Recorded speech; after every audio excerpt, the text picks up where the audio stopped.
ആൺകുട്ടികൾക്കും KSRTC ബസ്സുകളിൽ യാത്ര സൗജന്യമാക്കുന്ന പദ്ധതിക്ക് കർണാടകയിൽ തുടക്കം. ഇതിനായുള്ള പാസുകൾ വിതരണം ചെയ്തു തുടങ്ങി. കേരളത്തിൽ നിന്നും കർണാടകയിലെ വിവിധ സർവകലാശാലകളിലും കോളേജുകളിലും സ്കൂളുകളിലും പഠിക്കുന്ന മലയാളി വിദ്യാർത്ഥികൾക്കും സൗജന്യയാത്ര ലഭ്യമാകും. KSRTC ബസ്സുകളിൽ സ്ത്രീകൾക്ക് സൗജന്യയാത്ര ലഭ്യമാക്കുന്ന ശക്തി പദ്ധതി 2023 കർണാടകയിൽ നടപ്പിലാക്കിയിരുന്നു. ഇതിന്റെ ഭാഗമായി വിദ്യാർത്ഥിനികൾക്ക് നിലവിൽ യാത്ര സൗജന്യമാണ്.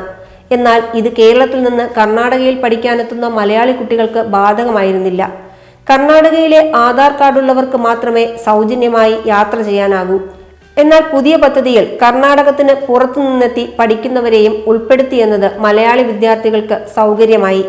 ബംഗളൂരുവിൽ ഉൾപ്പെടെ ആയിരക്കണക്കിന് വിദ്യാർത്ഥികളാണ് കർണാടകയിൽ താമസിച്ച് പഠിക്കുന്നത്.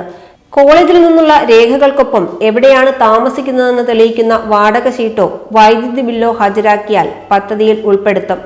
സൗജന്യ ബസ് പാസിനായി വിദ്യാർത്ഥികൾ സർക്കാർ പോർട്ടലായ സേവാ സിന്ധുവിലൂടെയാണ് അപേക്ഷിക്കേണ്ടത്.